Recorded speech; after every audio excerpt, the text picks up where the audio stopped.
हम बात करने वाले हैं उत्तर प्रदेश सरकार, उत्तर प्रदेश पुलिस भर्ती एवं प्रोन्नति बोर्ड। यहाँ पर आप देखेंगे उत्तर प्रदेश पुलिस में आरक्षी नागरिक पुलिस के पदों पर सीधी भर्ती 2023 के लिए जो लिखित परीक्षा का प्रक्रिया का प्रकाशन हुआ था, इसमें एक नोटिफिकेशन अभी आया है 7 तारीख को। यहाँ पर आपको डेट देखने के लिए मिल जाएगी। OMR आप कैसे भर पाएंगे और आपसे OMR सीट में कोई गलती ना हो, इसके लिए ये जारी किया गया है। तो यहाँ पर आप देख पाएंगे उत्तर प्रदेश पुलिस में आरक्षी नागरिक पुलिस के पदों पर सीधी भर्ती 2023 हेतु यहाँ पर आप देख लीजिएगा समन्वयक विज्ञप्ति दिनांकित 23/12/2023 के अनुक्रम में अभ्यर्थियों से ऑनलाइन आवेदन पत्र प्राप्त हुए हैं। जिन अभ्यर्थियों के आवेदन पत्र सही पाए गए हैं उनसे वस्तुनिष्ठ प्रकार की लिखित परीक्षा OMR बेस्ड में सम्मिलित होने की अपेक्षा की जाएगी। यहाँ पर इसे भी आप देख लीजिएगा। यहाँ पर कुछ चीज़ें हम और देख लेते हैं, जैसे लिखित परीक्षा के प्रश्न पत्र की संरचना कैसी होगी ये देख लीजिएगा।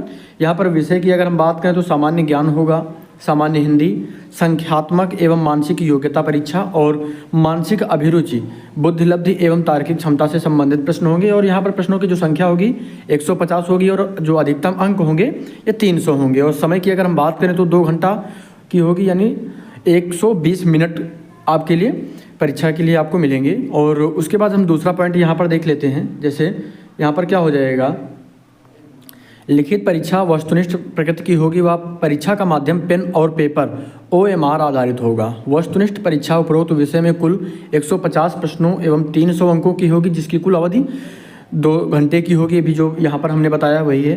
प्रत्येक प्रश्न के 4 वैकल्पिक उत्तर दिए जाएंगे। इनमें से अभ्यर्थी जिस उत्तर को सही समझते हो चुन लें।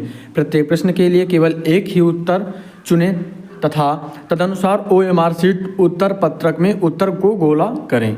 और प्रत्येक सही उत्तर के लिए 2 अंक निर्धारित हैं, यानी प्रत्येक सही उत्तर के लिए आपको 2 नंबर मिलने वाले हैं। और उसके बाद 5वां जो पॉइंट दिया गया है, परीक्षा में ऋणात्मक अंक का प्रावधान है। प्रत्येक गलत उत्तर पर अथवा किसी एक प्रश्न के सही उत्तर में से एक से अधिक विकल्प या गोला भरने पर, यानी यहाँ पर हम देखेंगे तो क्या होगा, निगेटिव मार्किंग रखी गई है। तो यहाँ पर हम आगे देख लेते हैं, भरने पर उस क्या हो जाएगा, उस उत्तर को गलत माना जाएगा तथा ऐसे प्रत्येक गलत उत्तर के लिए क्या हो जाएगा 1/4 अंक कटेंगे, यानी 0.05 ऋणात्मक अंक प्रदान किए जाएंगे, माइनस हो जाएंगे ये। और OMR क्या हो जाएगा, OMR उत्तर पत्रक एवं गोला भरने के लिए केवल काला या फिर नीला बॉल पॉइंट पेन का इस्तेमाल करें। OMR उत्तर पत्रक भरने के लिए उदाहरण के लिए नीचे परीक्षा केंद्र, कोड, अनुक्रमांक, प्रश्न पत्र क्रमांक को भरने अंकित करने की विधि दी गई है। इसी प्रकार से आपको अपने परीक्षा केंद्र कोड, अनुक्रमांक, प्रश्न पुस्तिका क्रमांक तथा पाली अपने OMR उत्तर पत्रक में अंकित करना है या फिर भरना है। जैसे यहाँ पर आप देखेंगे तो यहाँ पर क्या मिलेगा आपको देखने के लिए, यहाँ पे जो परीक्षा का कोड दिया गया है, यहाँ पर देखिए 1 भरा गया तो 1 को ही काला किया गया है। उसके बाद 0 भरा गया तो 0 को काला किया गया है। फिर 4 है तो 4 को काला किया गया है। उसके बाद क्या हो जाएगा, आगे हम देख लेते हैं। उसके बाद जैसे अनुक्रमांक आप भरेंगे, यानी रोल नंबर, तो 4 को भरा गया तो 4 को गोला काला किया गया। फिर 1 को तो 1 का गोला काला किया गया। तो तीसरा है तो तीसरा का गोला काला हुआ है। इसी तरह से सारी चीज़ों को आपको करना है। जैसे प्रथम पाली तो प्रथम पाली का जो नीचे गोला है उसको काला किया गया है। हम आगे देख लेते हैं। यहाँ पर क्या हो जाएगा, गोलों को मिटाने या दोबारा भरने का प्रयत्न ना करें। किसी प्रश्न का 1 से अधिक उत्तर गलत उत्तर माना जाएगा। जैसे यहाँ पर आप देखिएगा, यहाँ पर सही है ये माना जाएगा, लेकिन ऐसे आपको नहीं करना, ना ही ऐसे करना, ना ही ऐसे और ना ही ऐसे, सही ये माना जाएगा, करेक्ट यही होगा। यहाँ पर आगे हम देख लेते हैं। प्रश्न पत्र में सामान्य हिंदी विषय को छोड़कर अन्य जो विषय होंगे, विषयों के सभी प्रश्न हिंदी और अंग्रेजी भाषा में होंगे।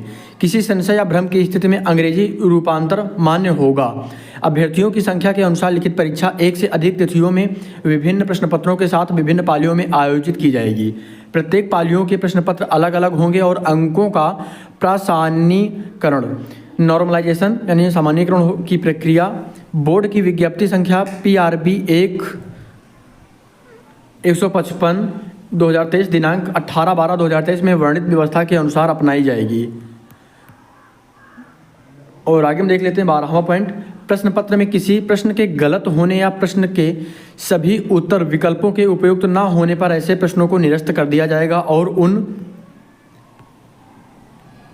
निरस्त प्रश्नों के अंकों का वितरण माननीय उच्च न्यायालय इलाहाबाद में रिट याचिका संख्या 26692009 MB पवन कुमार अग्रहरि बनाम उत्तर प्रदेश लोक सेवा आयोग में स्वीकृत विधि व्यवस्था के निम्न सूत्र के अनुसार की जाएगी। सूत्र सही उत्तर गुणे निर्धारित अंक और सही प्रश्नों की संख्या। उसके बाद 13वां जो पॉइंट है इसको देख लेते हैं।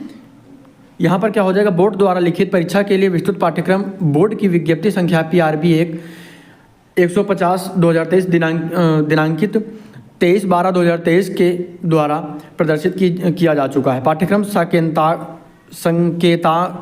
संकेतात्मक प्रकृति का है और परीक्षा के पश्चात पाठ्यक्रम से संबंधित मामलों पर कोई अपील या आपत्तियां नहीं की जाएंगी। यह सूचना सर्वसाधारण के लिए प्रकाशित की जा रही है। अतः जो सूचनाएं इस सूचना विज्ञप्ति के माध्यम से उपलब्ध कराई जा रही हैं उनके संबंध में सूचना का अधिकार अधिनियम 2005 के अंतर्गत पृथक से कोई प्रार्थना पत्र स्वीकार नहीं किए जाएंगे और न ही उन पर बोर्ड द्वारा कोई विचार किया जाएगा।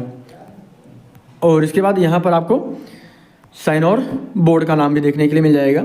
तो ये मुख्य जानकारियाँ हैं और इसे देगा सबसे महत्वपूर्ण जो बिंदु है ये है कि आपको उत्तर पत्रक पर कोई गलती नहीं करना है। आप गलती करेंगे भी नहीं, क्योंकि अगर आप इसके पहले परीक्षा दे चुके हैं कोई भी यूपी टेट या जो OMR बेस्ड हो, तो आप निश्चित तौर पर ये जानते होंगे कि किस तरह से OMR सीट को भरना है, कैसे अनुक्रमांक भरना है, कोड कैसे भरना है और उसके नीचे कैसे आपको गोला काला करना है। और अब ये जो व्यवस्था है आपको यूपी बोर्ड में भी देखने के लिए हाई स्कूल में मिलेगी।